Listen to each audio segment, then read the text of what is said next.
Welcome all you Contras and Preppers. Tonight I have another special guest, one-horse farmer. He is coming in from the wonderful wild world of Texas, not California, and not Ohio that HP was in. But HP and him have a similar story of being men who wanted to get away from everything and start homesteading.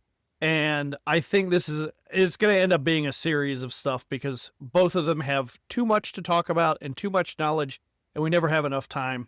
One horse farmer, please tell me about your name, and we'll start in there, and then I'll ask you some questions. Cool. Thanks for having me.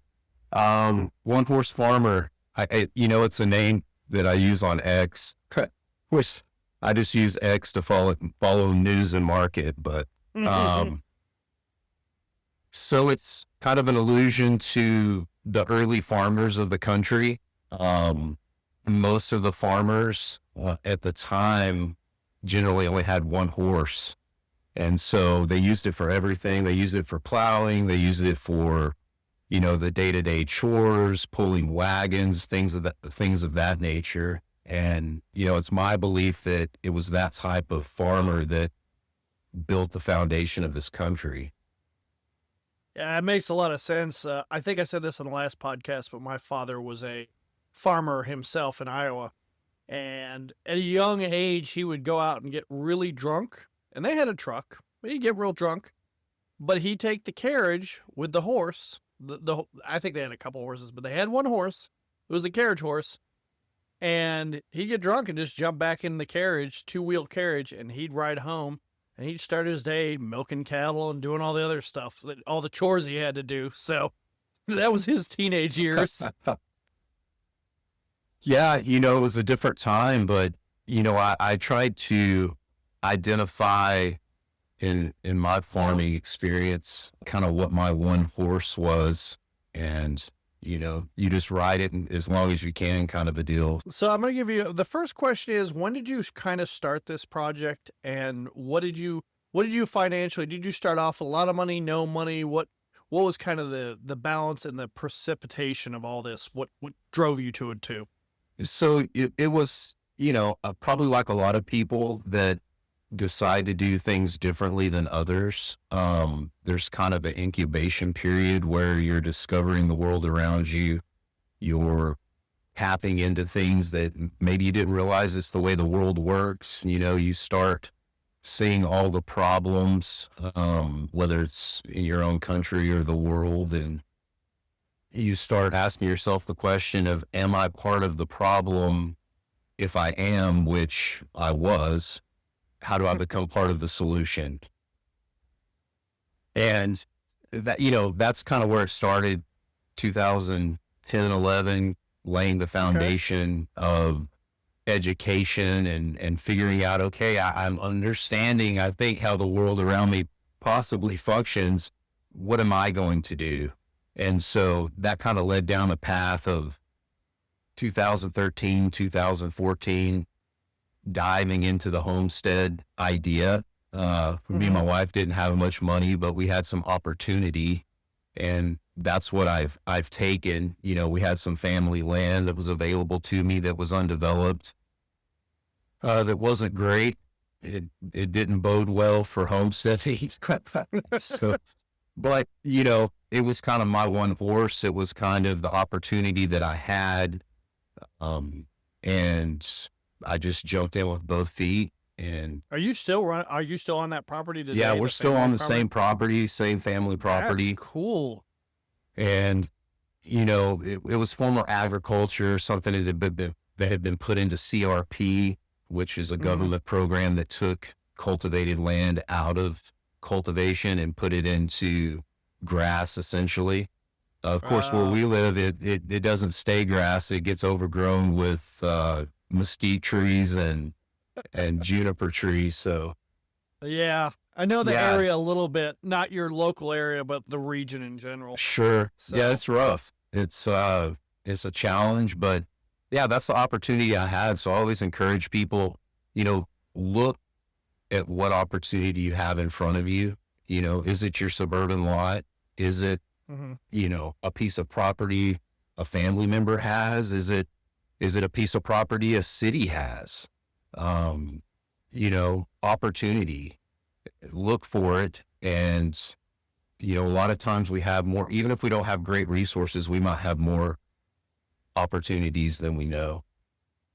Yeah, and that's something asking around too and doing that stuff. That's something I didn't know at the time when I started shopping for homes and stuff like that, and the issues that can come along with just ownership is daunting. But you're going out here to live, and maybe you have another job, maybe you don't. That's regardless. When you go out to Homestead, you're not just going out to be like, oh, I'm going to live here and plant a small garden. You're doing a lot more, and you're paying attention to a lot more than Joe who has a garden. And I'm not Yeah. opposed to it either, but it's a lot more work than oh, I'm going to plant some tomatoes and carrots in my backyard, and I have enough to eat once in a while. So, Well, you make a good point, and it comes down to what's your definition of homesteading. mhm. One person's backyard garden is their homestead, while, there's people that are probably more hardcore than I am.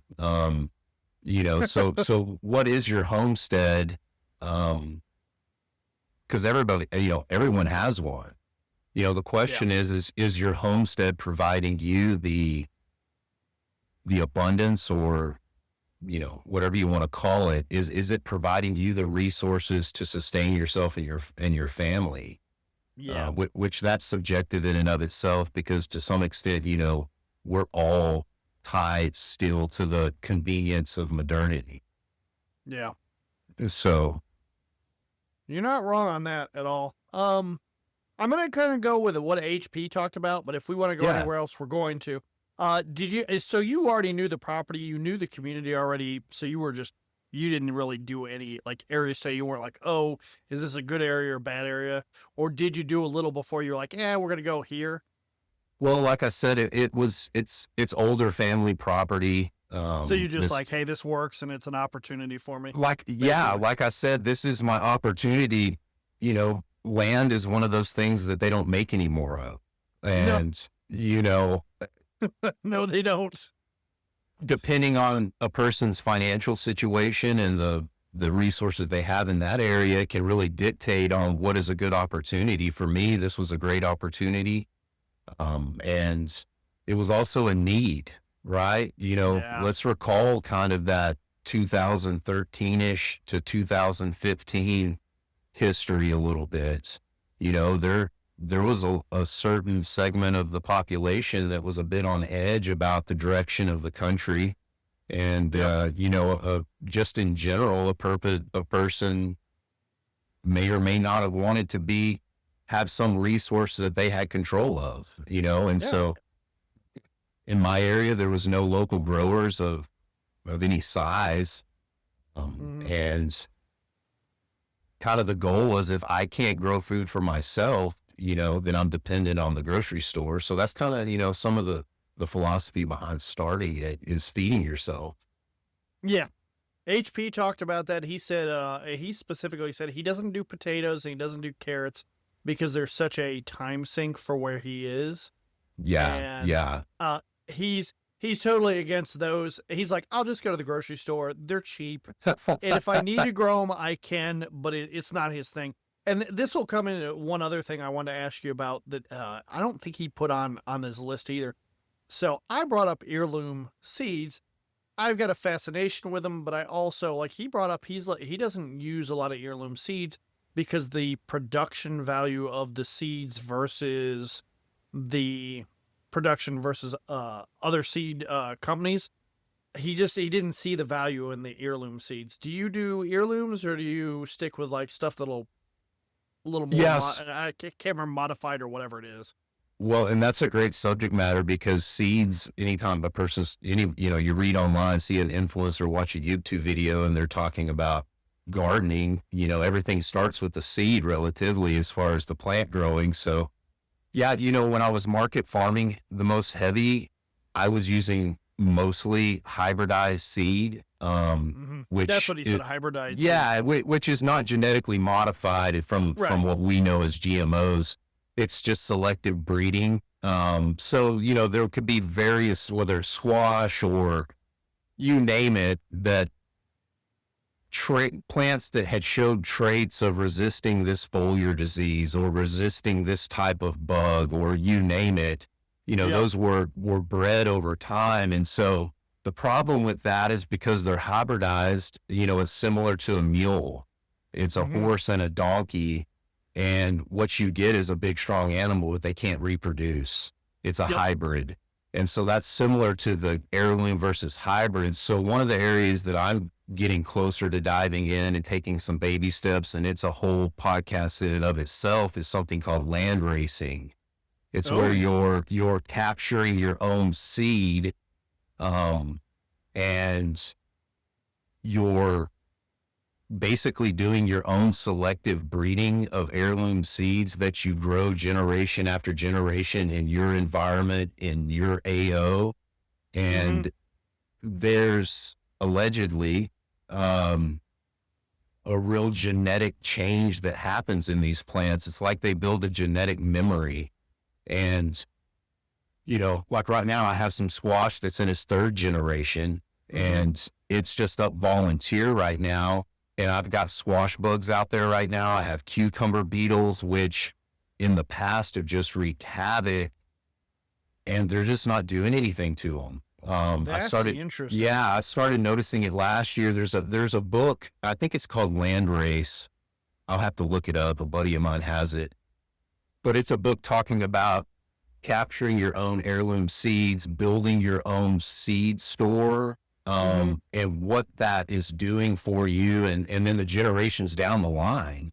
Developing your own seed stock is a big deal in successful, I don't know if you want to call it generational growing, or, a 20, 30 year grow period, depending on how old a person is. And so Yeah. you can develop those seeds, and those really, in a lot of ways, can become a great gift to the next generation. Yeah. Learning the Especially seed the kids saving and there. stuff. Yeah, it's, man, it's so deep, and it's the seed saving aspect of things is its own category, and this whole homesteading thing is building infrastructure. Like, it takes a process. You have to build a process of seed saving, how you're doing it, how you're going to store it, how you're going to harvest it. So it's deep, just like so many other aspects of the homesteading experience. That is totally awesome. I'm gonna have to dig into that more. If I recall correctly, and correct me if I'm wrong, if you know, and I'm sure somebody will message me and tell me I'm an idiot, which they love to do, and I appreciate it wholeheartedly. But I believe a lot of the hybridized seed stuff you're kind of talking about originated from a Christian botanist, or maybe Catholic. I can't remember which one it was. And it's also part of the way we got the mustard plant into broccoli, cauliflower, I think Brussels sprouts as well. Yeah. So it's crazy to know about the plants and stuff like that. So I've got I'm gonna get kind of jump off there or jump a little deeper into this. Not too deep because I want to go back to this and I want to get HP on here with this too. But what plants do you like to grow? What plants do you not grow anymore? Yeah, that's a great question. Since the time I first started growing, it was just, a small plot, trying different things and failing at them for several years. Yeah. Then as I got into the market farming aspect, it's really a commercialized space. Hmm.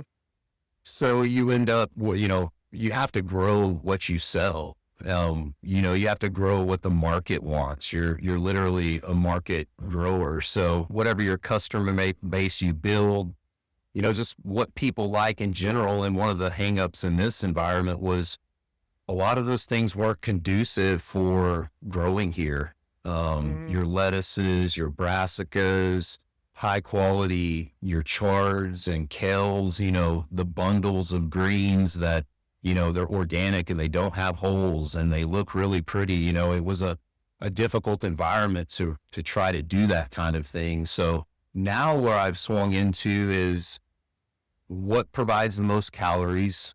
What do I know as a Hmm. consistent grower? What Yep. takes the least amount of input, whether it's fertilizers or what it's taking out of the soil, Mm-hmm. and what holds in the ground on its own without harvesting, and then what stores, right? Because it's not Mm-hmm. just growing a tomato. If I grow enough tomatoes, I need to be able to store those tomatoes so that I can process those tomatoes. So, yeah, winter squashes I'm a big fan of. They store for a long time. They can be really Mm-hmm. prolific, but I grow everything from carrots, beets, the summer squashes, the winter squashes, all the brassicas, broccoli, cauliflower, root Wow. crops, sweet potatoes are a big thing. Sweet potatoes are probably one of my go-tos I for, love sweet potatoes. I absolutely adore them. It's yeah, probably one they're of a my favorite powerhouse. tubers. Yeah. They, So. anyone in a warmer climate, Mm-hmm. sweet potatoes on the homestead are a big part of the food supply. Yeah, you were talking about storing all this stuff too, and my fiance's brother does all this stuff, which I brought up before. He's I won't bring his name up because I don't want the connections here, but he does some of the stuff on TikTok and things like that, and he produces a lot of tomatoes, but he can't store them, and it honestly hasn't gotten into canning and all that other stuff. He's got a normal job and everything else, but he just enjoys doing it. So he sells some of the stuff, but we get a lot of produce from him, and it goes faster than the store stuff, which is fine with me. We also eat it quickly too, but he does eggs and chickens and stuff like that too. Are you mostly just do you have any animals that you Yeah, cultivate, so or do you stay away from it? no, animals are a big part. Early on, it was kind of the let's have a bunch of chickens and meat chickens. And we did some rounds of meat chickens early on and layers. And then, when I got into market farming, the homestead just, Mm. as far as the homesteading aspect of everything, it really went to the wayside Yeah. because of the amount of just labor and time involved in the market farming aspect. So once I finished that market farming era, if you will, I got back into the homesteading and really trying to build out systems. And it's really from seed to saving, you know. Mm-hmm.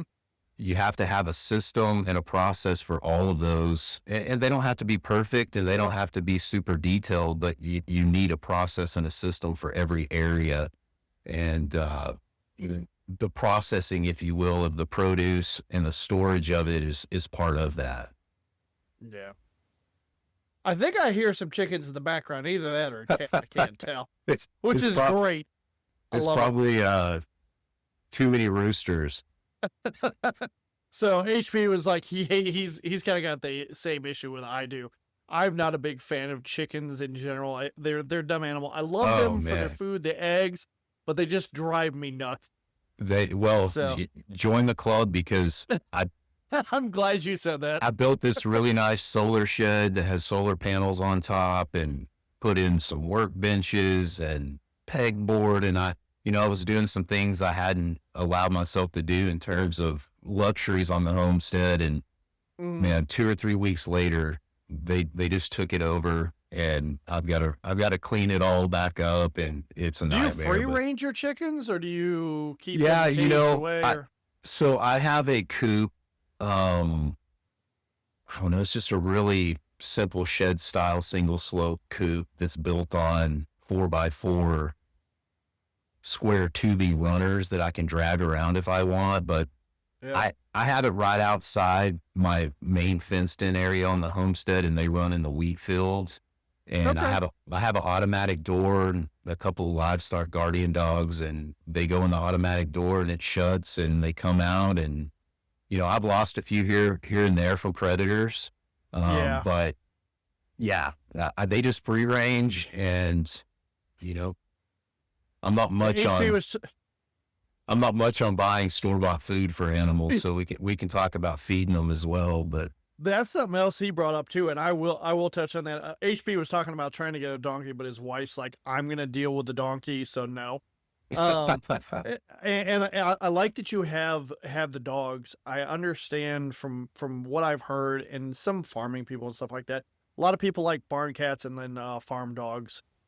and it seems to prevent a lot of the issues. HB said he had a horrible mouse and rat problem when they first got to the Oh farm. yeah, man, rats. And they got some barn cats, and he's like, hey, just feed them, take care of them, and they're good to go. So I don't know if your area suits that or you don't like cats. Yeah, I too. mean, Some they're people are they're allergic. all those are force multipliers on the homestead. Predators are a real threat. In this part of the world, it's coyotes and raccoons and hawks, owls. Probably the worst predator I've dealt with is an owl. Oh, Um, really? yeah, I had a basically a polytunnel style chicken enclosure that a friend of mine who had done commercial chickens like, oh, you need to build it this way, which it was great on paper. But anyways, that owl shredded that plastic and it was just hauling chickens off for 2 or 3 days, put traps out. I didn't know what it was. Yeah. That, Yeah. I get it. until I started going out at night with thermal and IDing it, was like, oh, I've got an owl That's problem. interesting. Oh man, So you thermal, have thermals too. you have to. Yeah. Thermal on the homestead's a big deal for predators. And So Brush Beater does a lot of coyote. He's got cattle now, and he Yeah. does a lot of coyote hunting where he is, because coyotes will go after cattle in a heartbeat, especially the young ones, not the big ones, but they'll go after them. And we have the same problem down here in Florida. They're a major nuisance. As much as wolves are scary, I feel like our killing off of the wolf population allowed the coyotes to run so rampant. It's kind of like, hey, you got farm dogs, you got farm cats. And if, there's a balance to everything too. But yeah, coyotes can be a problem. Possums, I mean, yeah, it's like the saying, a chicken's always looking for a place to die. I mean, they're always, something's looking to eat them. you're not wrong. That is So, perfect. yeah, I have a Oh my love-hate God. relationship with chickens, but hey, they spit out eggs and Everyone I've talked to has had the same thing. It's not just you, it's farmers. Oh my God, Arkansas had chicken coops, these huge things of them. And I ended up stopping in this one little small town. I was talking to this guy, and he's a farmer. He's like, oh, yeah, I'm a farmer up the road. We have like X hundreds and hundreds of acres. Or he's a larger industrial farmer. He's like, yeah, you saw those 3 barns, the long barns? Yeah, it's like all full of chickens. And I'm like, oh my God. He's like, I absolutely hate it. I went yeah, away from cattle to chickens. And he's like, worst decision of my life, but it's easier than the cattle were. So, absolutely. all right. So we talked about that. How is so he's got on there microterrain and microclimate, and he's got a lot of water down here in Florida. It's year round growing. What's your seasons like out in your region, and what issues do you have? Yeah, so seasons, obviously it's hot. Yeah. Summers are it's on average, the average temperatures seem like ought to tell the tale. In recent years, last 10 years, it seems 100-degree days, sometimes weeks on end, depending upon Mhm. kind of how it all shakes out. 3 or 4 straight weeks over 100 is definitely possible. And then on the flip side, you can start getting 100 days sometimes in April, definitely into May, then all the way into September, and every once in a while 100-degree days in October. Now, and so that presents a challenge, but then at the same time, we can get very, very cold. Yeah.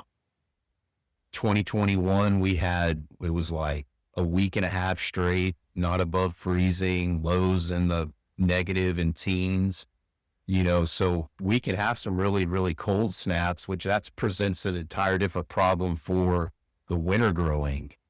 So, heating tunnels and things of that nature, season extension becomes a huge deal. So yeah, the climate can be rough, and then spring and fall is usually pretty nice weather, very conducive for growing. So yeah, it's pretty much, like I said, it can be rough at times, but you control what you can control and realize what you're dealing with, and then try to make contingencies. Yeah. HP got really lucky. He's got a lot of water on his property, and knowing the region you're out in the West Texas area, and that place gets very dry. How do you deal with water? Are you one of those guys who has wells, or do you rain collect or anything like that? Yeah, so we have some wells. They're suitable. They're not huge gallon a minute producers. Hmm. There's not much land water out here as far as lakes and streams or anything like that. So yeah, we use wells primarily. The rainwater catch thing, again, that's Hmm. all a specific system in and of itself that if you want to do it right, it takes some real money. It takes some real putting a system together that's going to work. That's probably something I'll be adding. I just kind of rallied around what I do have, and that's a couple of decent wells and how to Yeah. maximize those. That makes sense. I know I've got a friend whose father was out, former Green Beret, and he set up a whole homestead out in Arizona, and there was no groundwater whatsoever, so they had to do that, and it was get all the water you can when it's the rainy season, and then you're SOL afterwards. So you had to be smart about your water out there. Yeah, rain, just quickly on rainwater systems, as far as catching drinking water, bathing water, and things like that, you don't have to spend a lot of money to be able to accomplish that. But if you're talking about catching enough water to provide the irrigation needs for a a garden plot or a grow, your grow beds that are big enough to feed a family 75% of their vegetable needs in a year, you're Yeah. talking about some serious money. We're tens of thousands of gallons Yeah, that it and would probably take. a nice water storage container is it's a lot of work, and I've seen them. I've seen them out in Sure, Iowa and stuff like that. You drive by, you see old dilapidated ones people don't use anymore because they're like, hey, we can drill modern wells and do that stuff. But the infrastructure behind that's very interesting to me. I actually got a book on I can't remember what the name of it. It's like sustainment engineering or something, survival engineering. It's actually for like Africa and stuff like that to build up that base of stuff.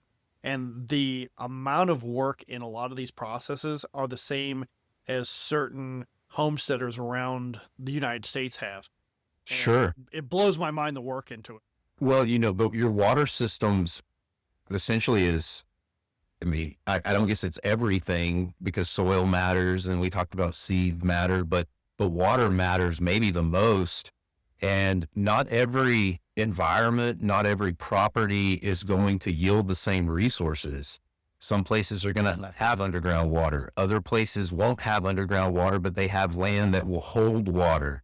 So Yep. that's where you're using surface water is in retaining ponds and things of that Hmm. nature.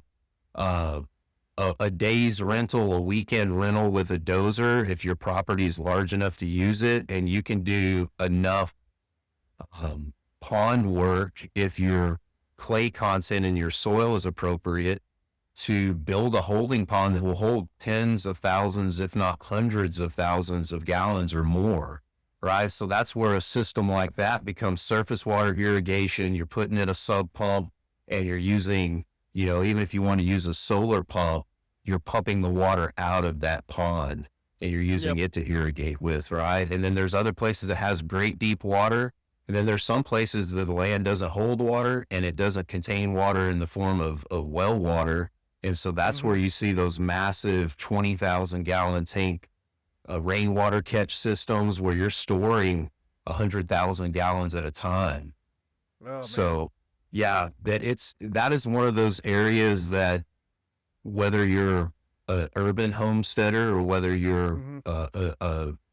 a suburban, rural, you have to look at your property, what resources you have, and really determine what water system is going to work for you. Because if you try to duplicate what somebody else does or you see on YouTube or an influencer, there's a lot of those things that will work, but at the same time, they might not be applicable to your particular situation.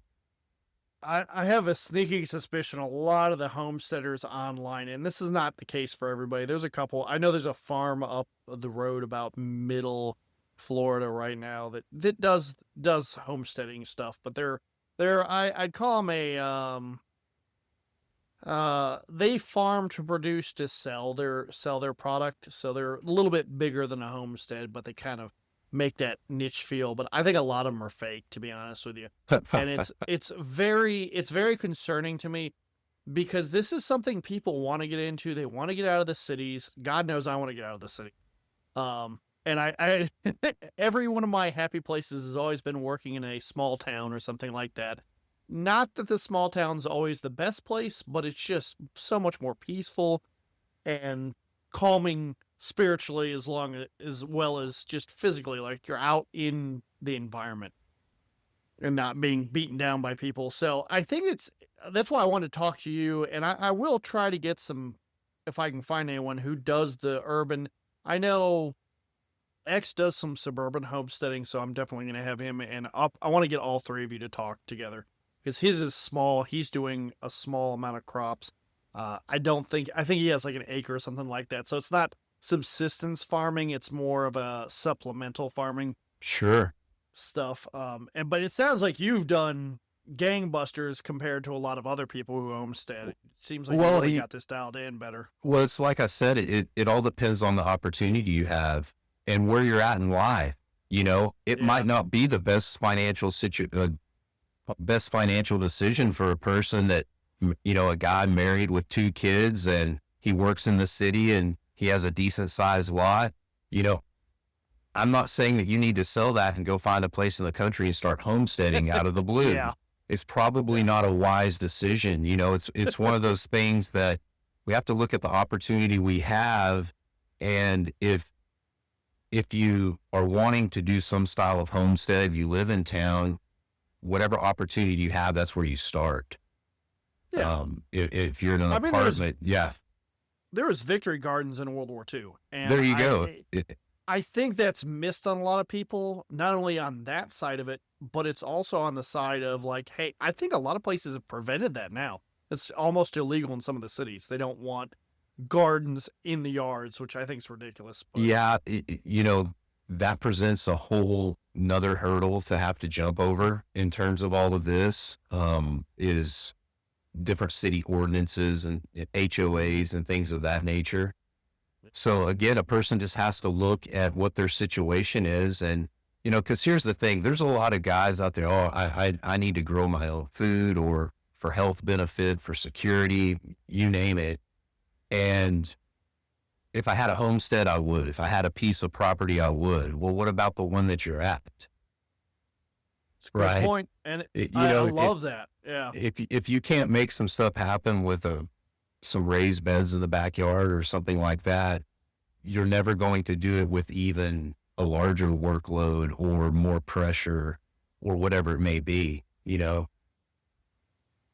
Yeah. I want to jump back to the chickens for 2 reasons. One, do you import food for them or do you grow their food as well?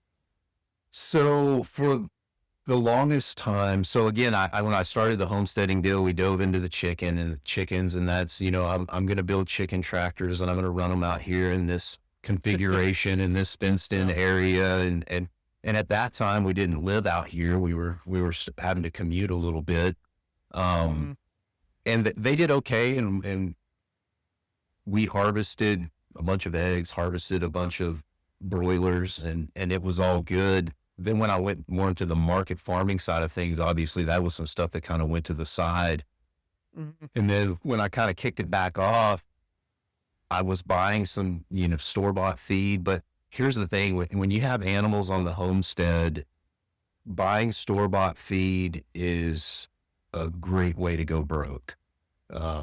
When you start feeding animals, and once you start feeding animals store-bought feed, it becomes convenient. It is one of those things that it's just an easy button, but it adds up year after year, Yeah.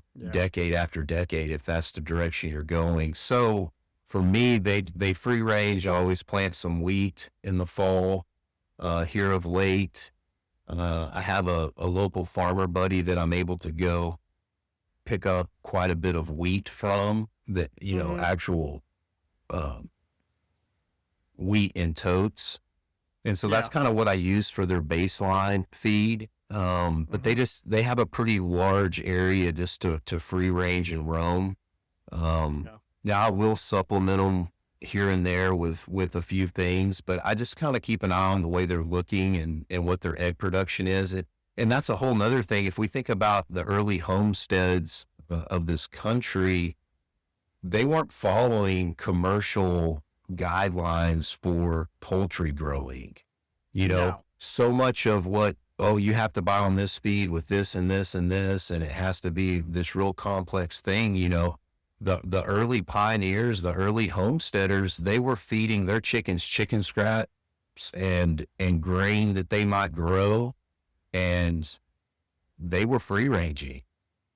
Yeah. And they didn't have these huge, large flocks trying to produce all these eggs for commercial reasons.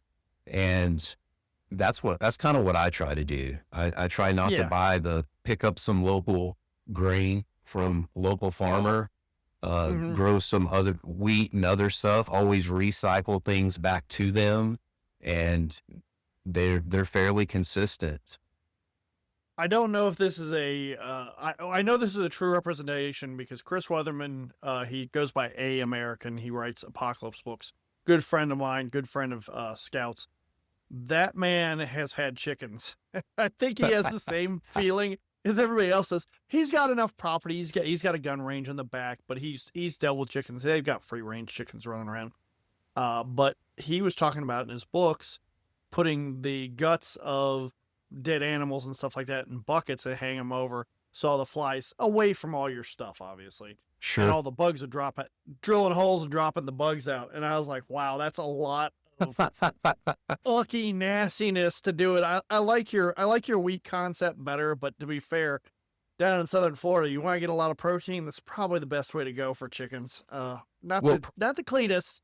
Well, yeah, and it depends on how much space you have. The Yep. larger the animal, the more acres they need to run. And I'm a Yeah. big believer that you need to run the amount of animals that your land truly can provide for. Yeah. Right. I think So humans are like 4 or 5 acres minimum for like our sustainment of just produce alone.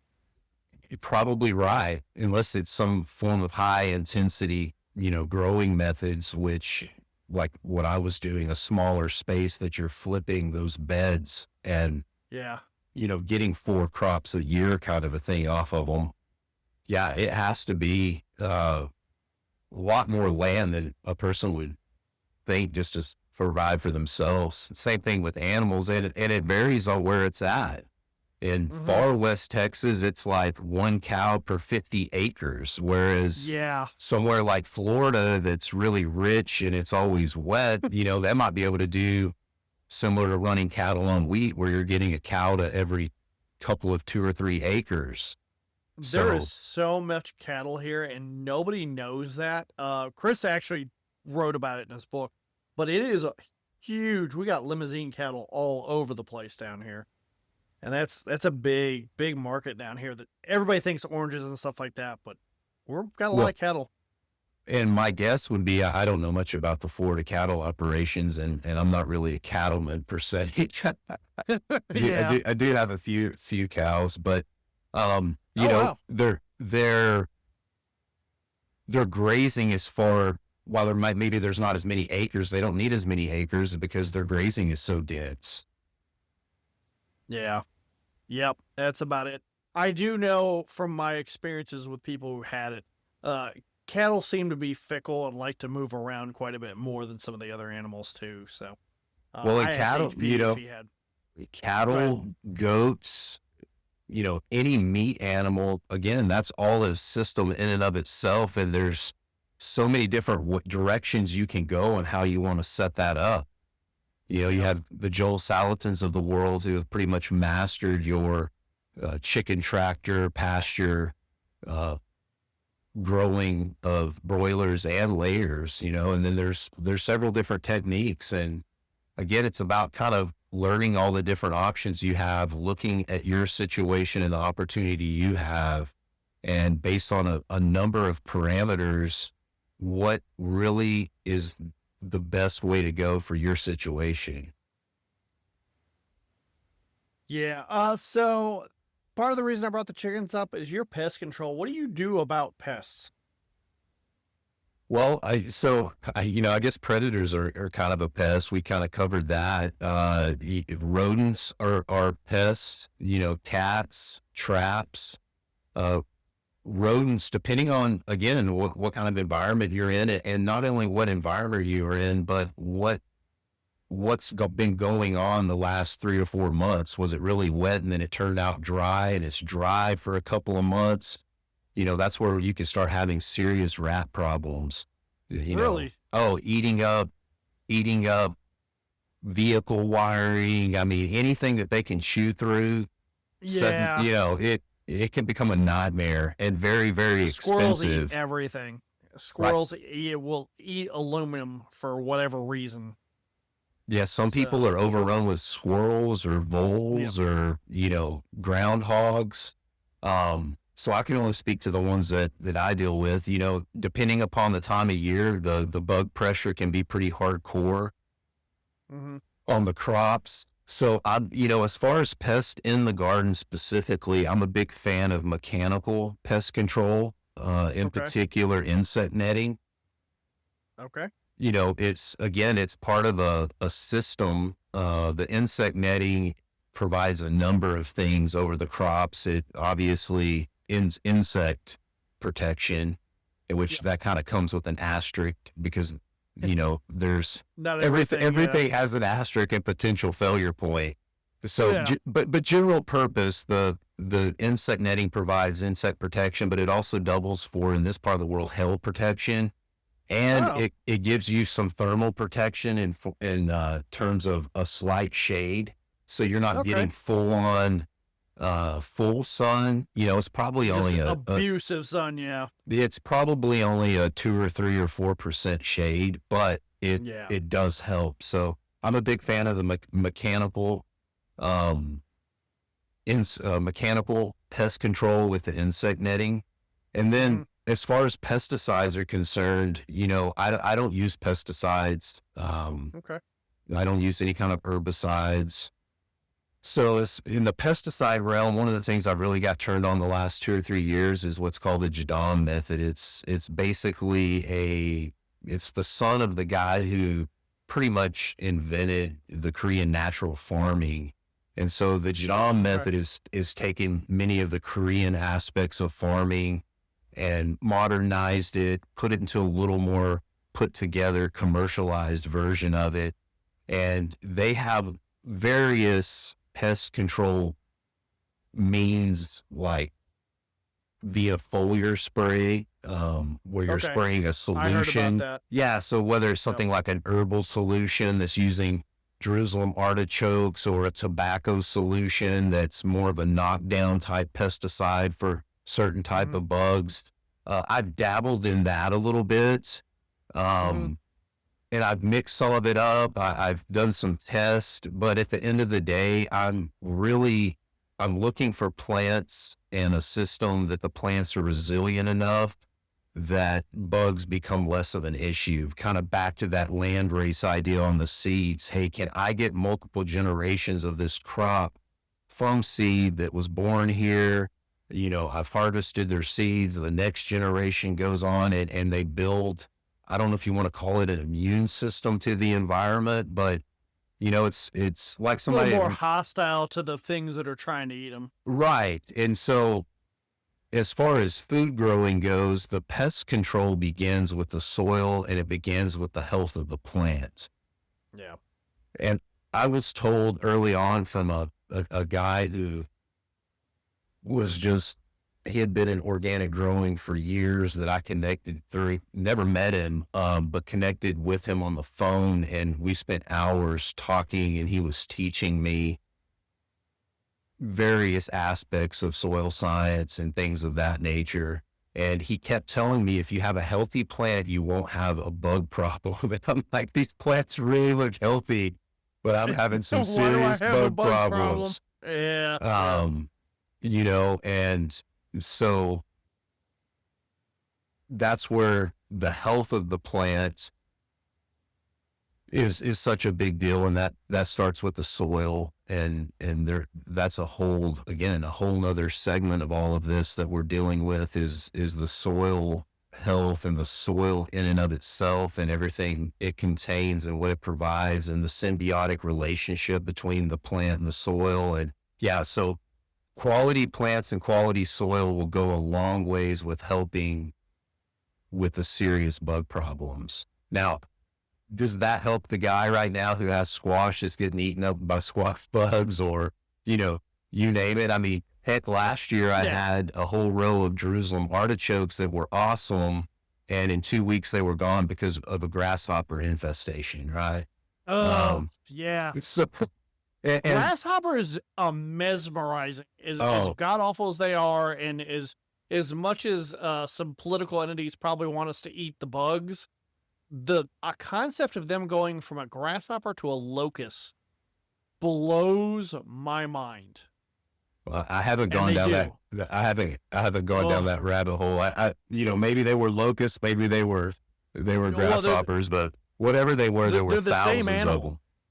You ever heard of a pig, like you let a pig out long enough and it goes feral real fast? Right. The grasshopper in so much quantity of grasshoppers, they go from the nice green grasshopper to that horrible yellow locust. And they do it real quickly. So if there's a peak amount of grasshoppers, they get just voracious. They'll eat their own, but they eat everything in the process. Well, then I had locusts. Oh, man. Well, in that case where I had the Jerusalem artichoke planted, it was like in a raised bed with some ground cover down on it. So your woven ground cover for weeds. And all it was the Jerusalem artichokes. It wasn't a conducive situation for the use of insect netting as a mechanical barrier. So even though I tried to use it, they didn't work well. They defeated it, and I mean, it was 4 or 5 foot tall Jerusalem artichokes that they literally ate down to the ground. Yeah. And it's not that way every year. It happened to be a exceedingly wet spring followed by serious drought. So all the feed around us all the feed around us that enabled them to really explode in population, it dried up and disappeared. And what I had was the only green stuff around, I assume. Yeah, probably were. That's interesting too, and that's something. So HP talks a lot about plastics. So he found some double-sided plastic that was white on one side, black on the other, and he used it specifically for certain plants. And as he'd grow it, like one plant with the black side up, and then another plant with the white side up, and that was also how he prevented bug infestations, partly too. It's interesting to see the difference because he's up in Ohio area. It's colder during certain areas and stuff like that. And you're talking a lot more about mesh for your area, which makes more sense. It's dry out there. I'm not saying it's desert dry, but most likely, as I understand you describing it, most likely what he's using is what's called plastic mulch. Yep. And it will have a black and then a white side. And, being in Ohio, especially if he deals with cooler soils in the early spring, trying to get stuff started, you can utilize that plastic mulch on kind of raised contoured beds. I don't mean raised bed in the sense that you're building a physical structure. I mean a raised bed like in the field. And you staple those things down and you can cover the edges with dirt. A lot of commercial growers will use those. But whether you're using a plastic mulch or a tarp or whatever that you're trying to warm that soil up for seed germination or transplanting into it, so it's a big help. Along with it provides the weed suppression for. Yeah, that seems to be a big thing with everybody who does this, is just getting the weed suppressed so they don't have to work all day long plucking weeds out. Right. So now we just opened up another system, right? Weed control system. You got water, you have weed control, you have soil, you have seed, you have pest control, there's the source of the water, and then there's a whole nother system of the delivery of the water, which would be your irrigation, Yep. which those have to be well thought out systems in and of themselves. And when I say well thought out in systems, I'm not referring to complicated things, but they do have to be thought out. They can be simple, but they need to be the right solution with the resources that you have, right? Because all this stuff Yeah. costs money to build and install. And I've never seen a multi-million-dollar homesteader that doesn't have a YouTube channel, a TikTok, and everything else. And and I'd say probably hundreds of people coming to the property daily, which not my kind of cup of tea. well, in my part of the world, I kind of say you can either have a grow garden or a show garden. You can't have both. Yeah, yeah, Right. If you're yeah, trying, again, if you're one guy or a couple and you're trying to produce enough food to seriously dent your grocery bill, then yeah. everything's a compromise. So you have to You're busy. choose. Well, you're having to choose what you compromise on, Yeah, right? Is it the landscaping aspect of your homestead? Because hey, these particular weeds, as long as they don't go to seed, I can live with, right? yeah, Or yeah, just an overall, I would even say more than weed control, I would call it weed management, because yeah. depending on your environment, in the area that I live, there's a lot of seasonal weeds, which are easy Hmm. to take care of. They're more what you consider like a surface weed, but then you dive into your true root weed and rhizome based weeds, and that's a whole nother ball game. Chopping them off at the ground, they don't go away. They come Yeah, just back. keep popping Yeah, back they up. come back mad. So, Yeah, come back, man. That's an interesting way to put it. Yeah. Wow, that's a deep dive too that I probably don't know as much about. I'm definitely gonna have a couple of you guys on because my farming, to be fair, we have a couple of house plants and I keep them alive. My fiance can keep cattle alive, sheep, goats, whatever else. Great at that. She kills every plant. So, and I didn't pick up enough of my father's farming skills to really rub off. I can do potted plants, I can do stuff, and I can do small beds, but the homesteading concept of things to make enough food to produce enough to really put that dent into your groceries. And I think HP brought up his kids. He's got a couple kids, and they are growing up on the food he's producing, which is doing a lot better for their health and everything else, too. And that is a function of it as well. As I know a lot of people go to Homestead or garden alone for healthier produce, if nothing else. So well, I don't know if that that's keyed you that's a, up for it. yeah, man. That's a huge aspect of what we do. You know, depending on one's perspective of the food supply that's available to us, there's a good argument to say that it's compromised, right? Yeah. That due to the need for quantity, Hmm. the quality has not just the nutritional quality, the chemical load on that produce. Again, Yep. unless you're buying organic or local organic or whatever. But I'm just talking about your run of the mill produce in the store. Yeah.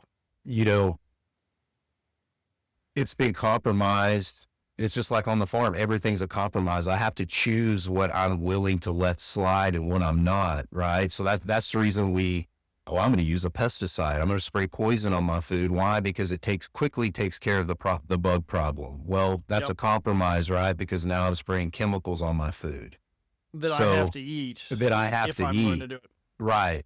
And so kind of your commercial food supply, that having high quality, locally grown in your area produce that you're eating and is the backbone of your diet. Of course, what your diet should be, carnivore or vegan or Yeah. whatever. I'm not talking about that. I'm just talking about people that want to grow their own produce.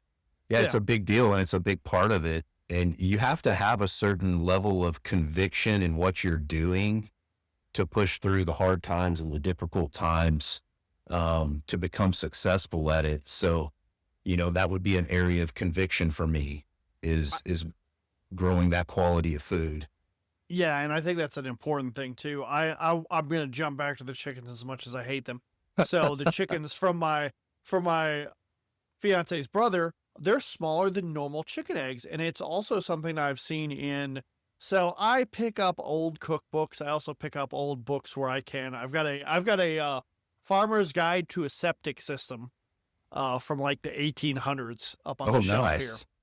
I'll have to send you some photos of it sometime, just out of ha-has, because I'll probably ask you about that too. Um, but it is interesting to see that they're smaller eggs, but that wasn't unusual for back in the day, and it's all the work that we've done to produce more food for more people and the industrial farming thing. And it's like, is it as good as it was?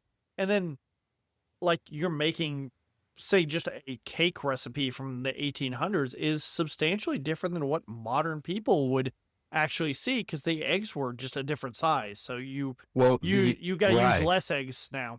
So Right. Well, it's just like the chicken on the old homesteads, when they yep. were eating chicken, it was probably, the old hen that's been laying for 4 years and it's The time to put cup. her in a pot, Yeah. right?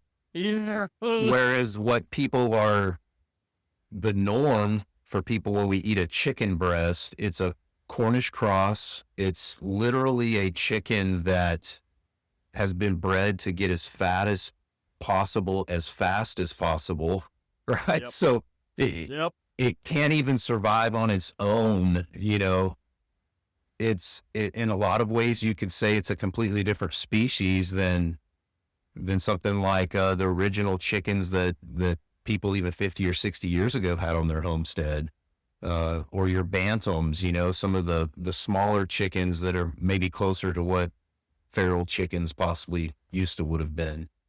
But yeah, I mean, you take it down the line. I mean, tomatoes, everything's grown for appearance. It's a big part of it. Yeah. And there's retail pressure to provide that appeal, you People know. want aesthetics. You did cut out on the chicken side about growing. We got the Cornish hen Oh, part, but you just cut out for a second. my bad.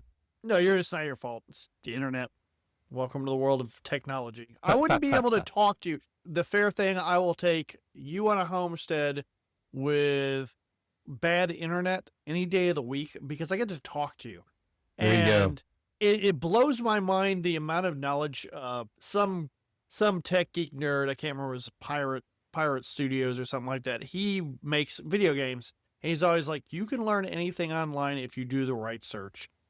And it's great to have the internet. It also is bogged down with a whole bunch of BS too, like we're talking about those people doing that. So, you're talking about the chickens being produced, and they were being bred quickly, raised to be fat quickly, and then slaughtered. I'm assuming that's where you're going with that. Yeah, And I then mean, tomatoes as well. I think you can just kind of take those two examples and it just goes down the food chain, right? I mean, and, I love a pretty piece of broccoli as much as the next person, but the point is that, everything's commercialized and marketed and Does it you, look pretty in my salad right. I mean, versus can I eat sure, it? Yeah. sure. So a tomato with spots on it, even though it might be nutritionally better, it might actually even taste better. Yeah. Those are coals, and Yeah, and people won't touch them, and I don't have a problem with it. Worst case scenario, you cut out the little divot. And the one downside to where we live, we're in a major city region right now, and I've lived out in local areas. The cost of living goes down, but your produce gets better because you don't always go to the grocery store. And some of those, I can't remember if, do you have a Homeland near you? Grocery store called I don't. Homeland? Okay. So Homeland's not everywhere, but they're out in Oklahoma and stuff like that. They seem to get local produce a lot more. And I'll give like, what do you call it? Those stupid Trader Joe's places. They try to do that too, but there's only so much they can do. And their prices go up dramatically because they're getting crops from people like you who are doing the, I'm going to say, more holistic commercial farming, but getting it from Texas to you. And the worst part is if it was coming from you, I'd be more okay with it. But a lot of this comes from China. It says organic on it. It is not by any stretch of the means. Well, and that's a whole other discussion there, right? I mean, Yeah. you can go down a rabbit hole of the organic certification Oh, yeah. and everything. All right, we got a little break here. This is a editing issue. We were talking over the internet, and at some point he kind of went away for a little bit, and this happens later on too. So there'll be 2 points where I come back and say, "Hey, this is a little mess up." You didn't miss much, but what you did miss, we'll probably address in another podcast later. So if you were going down this route, we switched from organics to something else about the region. And I want to talk with him specifically more about that and HP probably at a later date. So, yeah, you're missing something right here. I'm sorry, the audio tripped out, but we will get back to it. I was walking 15 to 20 miles a day. Everything was by hand. Everything was on foot. It was really about 2.5 years of that type of labor that was really pushing the bounds of what I physically was capable of doing. People forget that too, and they're all the TikTok influencers have made this look like a big fun game to do, and they forget how much god awful labor is in farming. It's part of the reason why I guess I kind of ran away from it. My father was involved in it, and I'm like, ooh, that's a lot of work.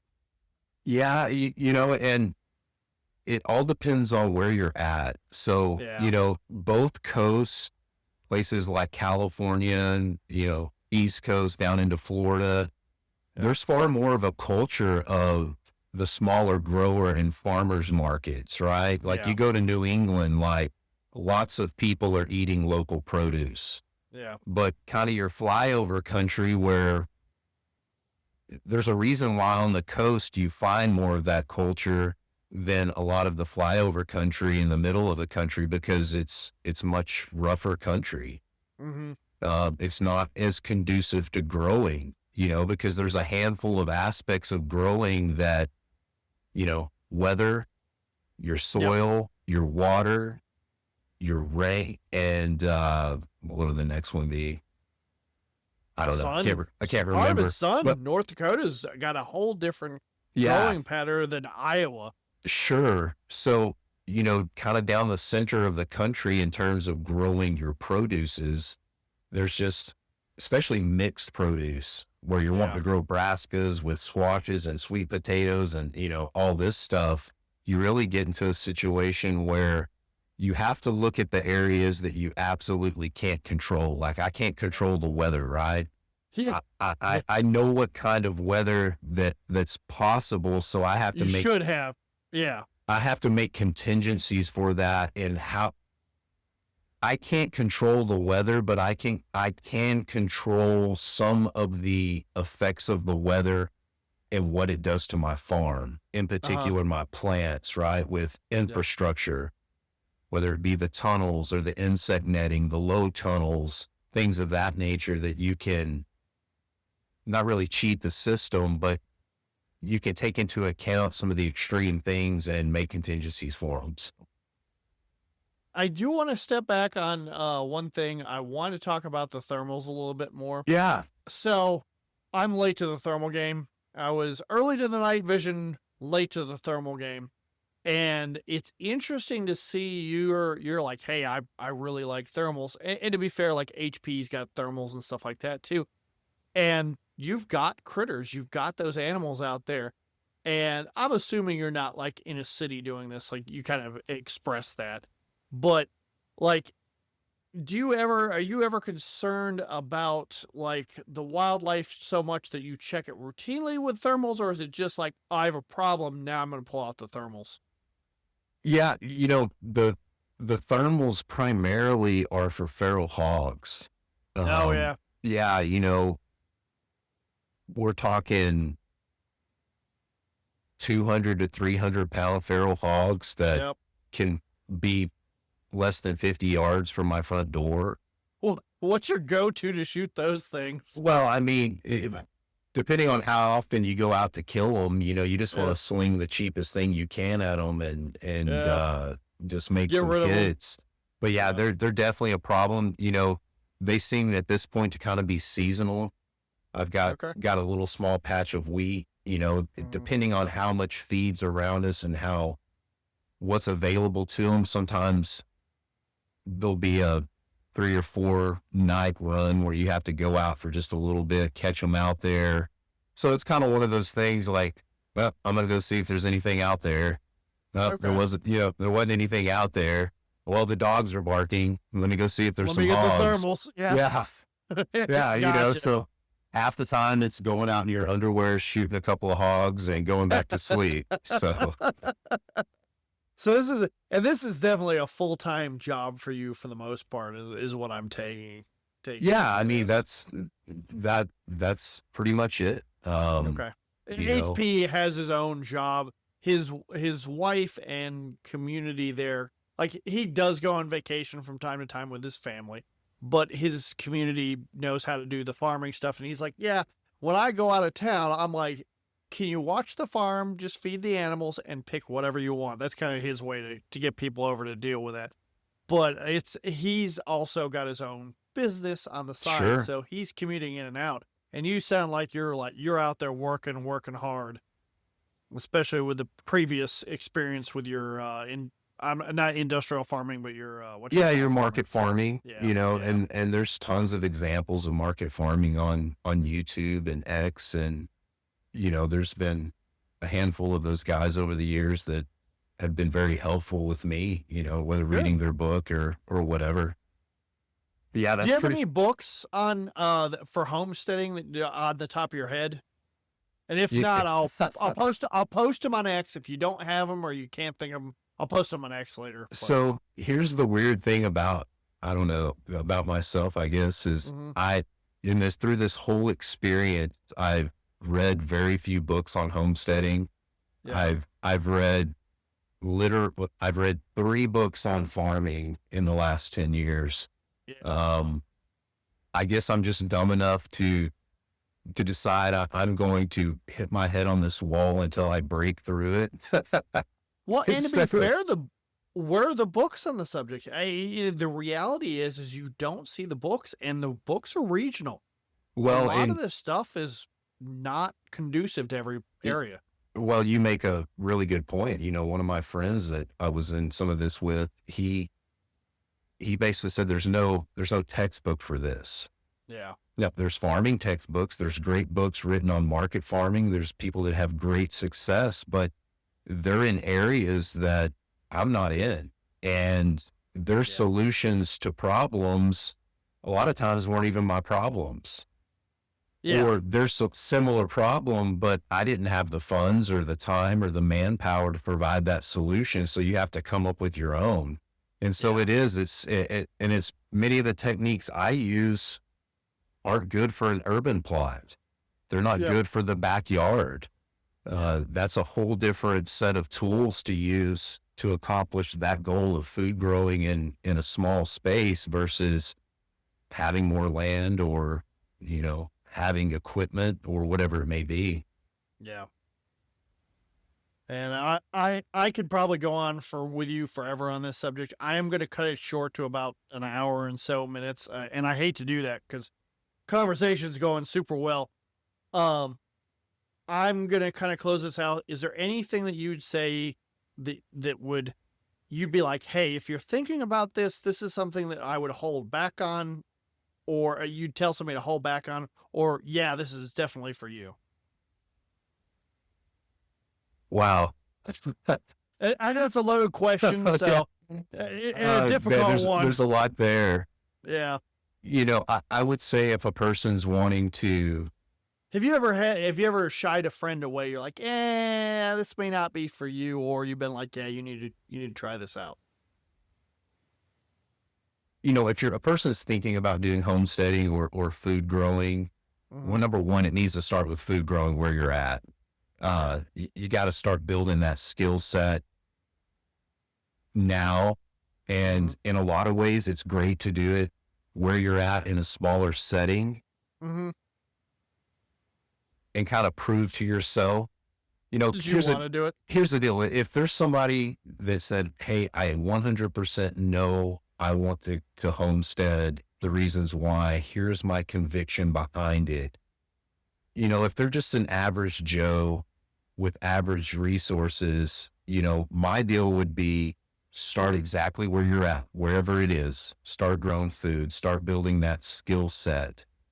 And while that's not sexy and fun, at the same time you're doing that and going to your job, you're saving your money for those goals. You're saving your money for and trying to multiply that money in some way to try to achieve your goal of homesteading. And it has to all come from a true place of conviction, because you have to be a self-starter with it. Losing can't be an option. The only is success, and pushing through just tons and tons of failures, possibly people questioning you, of what you're doing, and, make a plan and realize the plan you're about to step in. If you're really serious about it, you're about to jump into a lifestyle that you plan on living, raising your kids in, retiring and dying doing, right? Yeah. So depending, if you're in your 20s, 30s, 40s, or even older, there's a lot of older folks that are like getting back to old properties, getting back into homesteading, and that's a whole nother class of people that their needs are different. Farmers are dying off too. Right. The farmers are dying off by the droves, and it's spooky. Well, On that. Yeah. I mean, would be considered more your industrialized farming. But yeah, count the cost before you start. If taking care of a few beds at your house, keeping up with it, figuring out a way to do it while you're working, being successful at it, having some successful harvest, learning how to store that yourself, how to maximize it. Like, if you can't go through a full growing season and being successful on that smaller scale, then stepping it up to something that's much larger, your risk factor is much higher. Your failure potential becomes far greater financially. Yeah. And part of the reason why I'm shying away from it. I'll let you farmer guys do a lot better job. I'll bring you something. We'll do some horse trading. Well, there's always that too, right? Well, I mean, what's kind of the original foundations of community? Yeah. Well, why did you go into town as a farmer if you're self-reliant? Well, maybe I need something from the blacksmith. And one of my favorite things traveling around the U.S. is seeing the old towns that still exist, that are built either in that formation, or some of the, like, I call them living history. I think there's a town of Washington in Arkansas, and that town the whole place is a historic foundation. And they do the reenactments and the farming and the agriculture, and people come in and they sell produce there, but they sell it in the old style setup, and the booths are built like the old style. And it's interesting to see, but that's how communities ran, and that's how you get to know your people. And one of the big things we push on here is community. So being a farmer is hard. All right, this is the other edit point. I missed probably about 4 or 5 minutes. And we talked about community, building communities, why you would go into town, and that kind of stuff. I really hate that his audio didn't come through on this.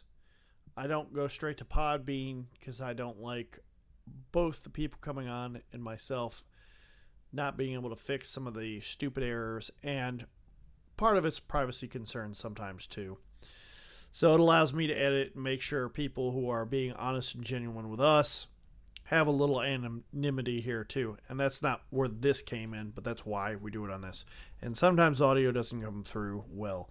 So I apologize, guys. I will be going back with this. I absolutely had a blast with One Horse Farmer and HP, and I think their unique styles of doing stuff, their unique environments was so phenomenally interesting for me. If you have any questions, please get to me on X at glogistician. If you want to leave a comment, I'd totally appreciate that too. But I'm doing this because I love it and I enjoy talking to you guys and bringing information I don't know shit about.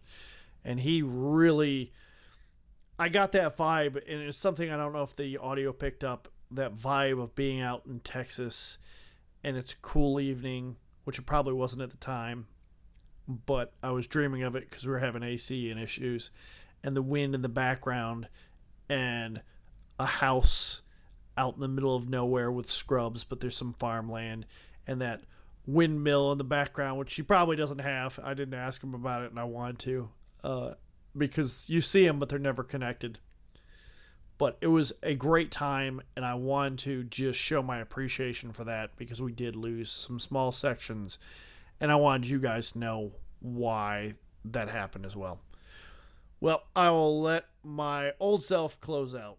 I'm going to close it out here. I heard your guard dogs barking. I'm sure you kind of got an inkling to go check that out. So I'm going to close this out. We'll definitely have a conversation, probably more depth when I get more knowledge too. And I'll have HP talk about his area. Keep your shovel sharp. Don't be a loot drop. And thank you so much, One Horse Farmer, to come in and talk to us about something I absolutely know nothing about. So I appreciate you totally.